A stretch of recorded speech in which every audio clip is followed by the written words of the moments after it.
السلام علیکم ناظرین، بسم اللہ الرحمن الرحیم۔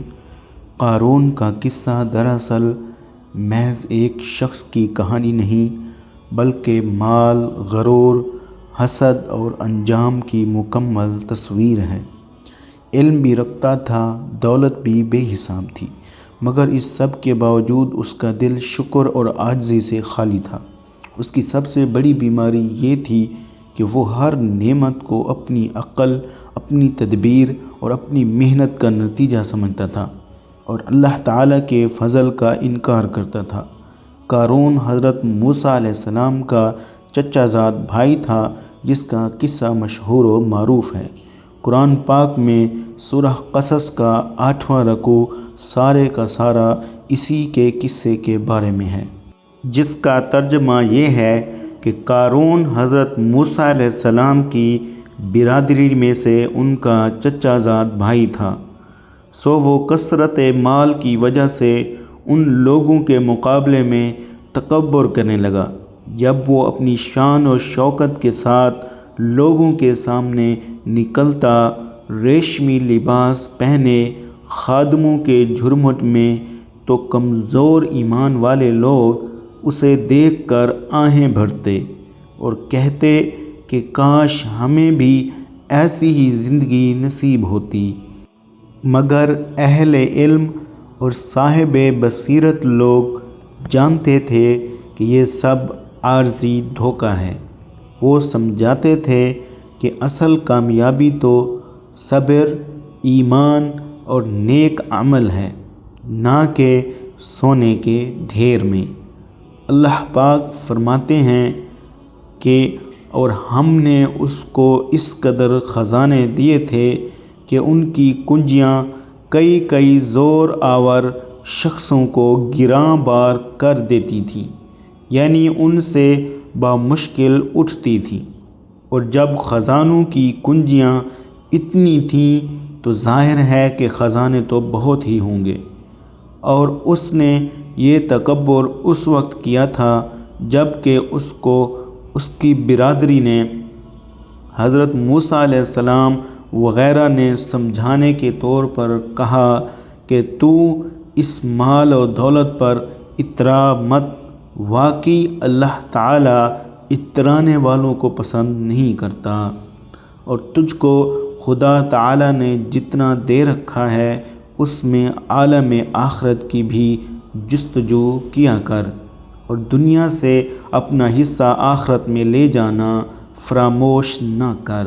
اور جس طرح اللہ تعالیٰ نے تجھ پر احسان کیا ہے، تو بھی اس کے بندوں پر احسان کیا کر، اور جس طرح اللہ تعالیٰ نے تجھ پر احسان کیا ہے، تو بھی اس کے بندوں پر احسان کیا کر، اور خدا کی نافرمانی اور حقوق کے واجبات ضائع کر کے دنیا میں فساد کا خواہاں مت ہو۔ بے شک اللہ تعالیٰ فسادی لوگوں کو پسند نہیں کرتا۔ قارون نے ان کی نصیحتیں سن کر یہ کہا کہ مجھ کو تو یہ سب کچھ میری ذاتی ہنرمندی سے ملا، کہ میری حسن تدبیر سے یہ جمع ہوا، نہ اس میں کچھ غیبی احسان ہے، نہ کسی دوسرے کا اس میں کوئی حق ہے۔ حق تعالی شانہ اس کے قول پر عتاب فرماتے ہیں کہ کیا اس قارون نے یہ نہ جانا کہ اللہ تعالیٰ اس سے پہلے گزشتہ امتوں میں ایسے لوگوں کو ہلاک کر چکا ہے جو مالی قوت میں بھی اس سے کہیں بڑے ہوئے تھے، اور جماعتی حیثیت سے مجمع بھی ان کا زیادہ تھا۔ یہ تو دنیا میں ہوا، اور آخرت میں جہنم کا عذاب الگ رہا، اور مجرموں سے ان کے گناہوں کا معلوم کرنے کی غرض سے سوال بھی نہ ہوگا، کہ ہر شخص کا پورا حال اللہ تعالی شانہ کو معلوم ہے۔ مطالبے کی وجہ سے سوال علیحدہ رہا۔ پھر وہ قارون ایک مرتبہ اپنی آرائش و شان کے ساتھ اپنی برادری کے سامنے نکلا، تو جو لوگ اس کی برادری میں دنیا کے طالب تھے وہ کہنے لگے کیا اچھا ہوتا کہ ہم کو بھی یہ ساز و سامان ملا ہوتا جو قارون کو ملا ہے۔ واقعی قارون بڑا صاحب نصیب ہے۔ یہ تمنا اور حرص مال کی تھی، اس سے ان لوگوں کا کافر ہونا لازم نہیں ہے، جیسا اب بھی بہت سے مسلمان دوسری قوموں کی دنیاوی ترقیات دیکھ کر ہر وقت للچاتے رہتے ہیں اور اس کی فکر و کوشش میں لگے رہتے ہیں کہ دنیاوی فروغ ہمیں بھی نصیب ہو۔ اور جن لوگوں کو علم دین اور اس کا فہم عطا کیا گیا تھا وہ ان حریصوں سے کہنے لگے، ارے تمہارا ناس ہو، تم اس دنیا پر کیا للچاتے ہو؟ اللہ تعالیٰ کے گھر کا ثواب جس چند روزہ مال و دولت سے لاکھ لاکھ درجے بہتر ہے، جو ایسے شخص کو ملتا ہے جو ایمان لائے اور اچھے عمل کرے، اور ان میں سے بھی کامل درجے کا ثواب انہی لوگوں کو دیا جاتا ہے جو صبر کرنے والے ہوں۔ اور پھر جب ہم نے قارون کی سرکشی اور فساد کی وجہ سے اس کو اور اس کے محسرائے کو زمین میں دھسا دیا، سو کوئی جماعت ایسی نہ ہوئی کہ اس کو اللہ کے عذاب سے بچا لیتی، اور نہ وہ خود ہی کسی تدبیر سے بچ سکا۔ بے شک اللہ تعالیٰ کے عذاب سے کون بچ سکتا ہے، کون بچا سکتا ہے اور کون بچ سکتا ہے؟ قارون پر یہ عذاب کی حالت دیکھ کر کل جو لوگ اس جیسا ہونے کی خواہش کر رہے تھے وہ کہنے لگے، بس جی یوں معلوم ہوتا ہے کہ رزق کی فراخی کا اور تنگی کا مدار خوش نصیبی یا بد نصیبی پر نہیں ہے، بلکہ اللہ تعالیٰ اپنے بندوں میں سے جس کو چاہتا ہے روزی کی فراخی دیتا ہے اور جس کو چاہتا ہے تنگی دیتا ہے۔ یہ ہماری غلطی تھی کہ اس کی مالداری کو خوش نصیبی سمجھ رہے تھے۔ واقعی اگر ہم پر اللہ تعالیٰ کی مہربانی نہ ہوتی تو ہم کو بھی دھسا دیتا کہ گنہگار تو آخر ہم بھی ہیں ہی۔ بس جی معلوم ہو گیا کہ کافروں کو فلاح نہیں ہے، گو یہ چند روزہ زندگی کے مزے لوٹ لیں۔ حضرت ابن عباس فرماتے ہیں کہ قارون حضرت موسیٰ علیہ السلام کی برادری سے تھا، ان کا چچا زاد بھائی تھا، دنیاوی علوم میں بہت ترقی کی تھی اور حضرت موسیٰ علیہ السلام پر حسد کرتا تھا۔ حضرت موسیٰ علیہ السلام نے اس سے فرمایا کہ اللہ جل شانہ نے مجھے تم سے زکوٰۃ وصول کرنے کا حکم دیا ہے۔ اس نے زکوٰۃ دینے سے انکار کر دیا اور لوگوں سے کہنے لگا کہ موسیٰ علیہ السلام اس نام سے تمہارے مالوں کو کھانا چاہتا ہے۔ اس نے نماز کا حکم کیا، تم نے برداشت کیا، اس نے اور احکام جاری کیے جن کو تم برداشت کرتے رہے، اب وہ تمہیں زکوٰۃ کا حکم دیتا ہے، اس کو بھی برداشت کرو۔ لوگوں نے کہا یہ ہم سے برداشت نہیں ہوتا، تم ہی کوئی ترکیب بتاؤ۔ اس نے کہا میں نے یہ سوچا ہے کہ کسی فاحشہ عورت کو اس پر راضی کیا جائے جو حضرت موسیٰ علیہ السلام پر اس کی تہمت لگائے کہ وہ مجھ سے زنا کرنا چاہتے ہیں۔ لوگوں نے ایک فاحشہ عورت کو بہت کچھ انعام کا وعدہ کر کے اس پر راضی کر لیا کہ وہ حضرت موسیٰ علیہ السلام پر یہ الزام لگائے۔ اس کے راضی ہونے پر قارون حضرت موسیٰ علیہ السلام کے پاس گیا اور ان سے کہا کہ اللہ تعالیٰ نے جو احکام آپ کو دیے ہیں وہ بنی اسرائیل کو سب کو جمع کر کے سنا دیجئے۔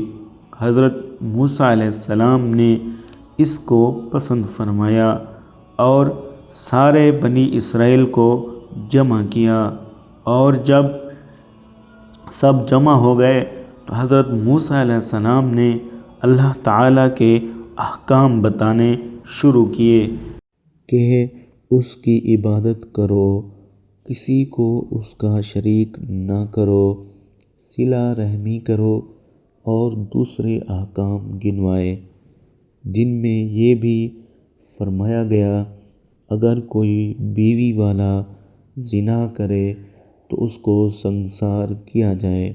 لوگوں نے کہا اور اگر آپ خود زنا کریں؟ حضرت موسیٰ علیہ السلام نے فرمایا اگر میں خود زنا کروں تو مجھے بھی سنسار کیا جائے۔ لوگوں نے کہا کہ آپ نے زنا کیا ہے۔ حضرت موسیٰ علیہ السلام نے تعجب سے فرمایا کہ میں نے؟ لوگوں نے کہا جی ہاں آپ نے، اور یہ کہہ کر اس عورت کو بلا کر اس سے پوچھا کہ تم حضرت موسیٰ علیہ السلام کے متعلق کیا کہتی ہو؟ حضرت موسیٰ علیہ السلام نے بھی اس کو قسم دے کر فرمایا کہ تو کیا کہتی ہے؟ عورت نے کہا کہ جب آپ قسم دیتے ہیں تو بات یہ ہے کہ ان لوگوں نے مجھ سے اتنے انعام کا وعدہ کیا ہے کہ میں آپ پر الزام لگاؤں، آپ اس الزام سے بالکل بھی بری ذمہ ہیں۔ یہ سن کر حضرت موسیٰ علیہ السلام روتے ہوئے سجدے میں گر گئے۔ قارون کا حسد یہاں تک بڑھ گیا کہ اس نے اللہ کے نبی پر تہمت لگانے کی جسارت کی۔ یہ وہ لمحہ تھا جہاں اس کا انجام لکھ دیا گیا۔ جب زمین نے اسے اس کے خزانوں سمیت نگل لیا تو وہی لوگ جو کل اس جیسا بننے کی خواہش رکھتے تھے آج کانپتے ہوئے کہنے لگے کہ واقعی عزت اور ذلت اللہ کے ہاتھ میں ہے۔ اللہ جل شانہ کی طرف سے سجدہ ہی میں وحی آئی کہ رونے کی کیا بات ہے، تمہیں ان لوگوں کو سزا دینے کے لیے ہم نے زمین پر اختیار دے دیا، تم جو چاہو ان کے متعلق زمین کو حکم فرما۔ حضرت موسیٰ علیہ السلام نے سجدے سے سر اٹھایا اور زمین کو حکم فرمایا کہ ان کو نگل جا۔ اس نے ایڑیوں تک نگلا تھا کہ وہ عاجزی سے حضرت موسیٰ علیہ السلام کو پکارنے لگے۔ حضرت موسیٰ علیہ السلام نے پھر حکم فرمایا کہ ان کو دھسا دے، حتیٰ کہ وہ لوگ گردنوں تک دھس گئے۔ پھر بہت زور سے وہ حضرت موسیٰ علیہ السلام کو پکارتے رہے۔ حضرت موسیٰ علیہ السلام نے پھر زمین کو یہی حکم فرمایا کہ ان کو اپنے اندر لے لے، وہ سب کو نگل گئی۔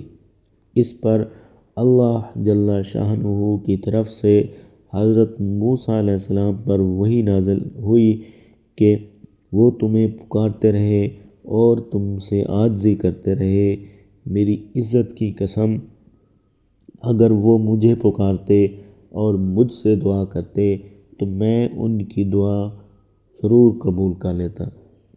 محترم ناظرین، یہ واقعہ ہمیں یہ سبق دیتا ہے کہ اللہ تعالیٰ کا عذاب اچانک آتا ہے، مگر اس سے پہلے انسان کو کئی بار سمجھایا جاتا ہے۔ قارون کو بھی نصیحت کی گئی، مہلت دی گئی، مگر اس نے ہر بار غرور کا راستہ اختیار کیا۔ اصل دولت وہ نہیں جو صندوقوں میں بند ہو، بلکہ وہ ہے جو دل کو نرم، زبان کو سچا اور عمل کو صالح بنا دے۔ تاریخ گواہ ہے کہ قارون جیسے لوگ ہمیشہ یاد رکھے جاتے ہیں، مگر عبرت کے طور پر آج بھی اگر کوئی شخص اپنی کامیابی کو صرف اپنا کمال سمجھے اور اللہ کو بھلا دے تو وہ اسی راستے پر ہے۔ اللہ تعالی ہمیں قارون کے انجام سے سبق لینے اور عاجزی اختیار کرنے کی ہم سب کو توفیق عطا فرمائے۔ آمین ثم آمین۔ محترم ناظرین، اگر آپ کو ہماری ویڈیو اچھی لگی ہو، ویڈیو کو لائک ضرور کیجیے گا اور چینل کو سبسکرائب بھی ضرور کیجیے گا۔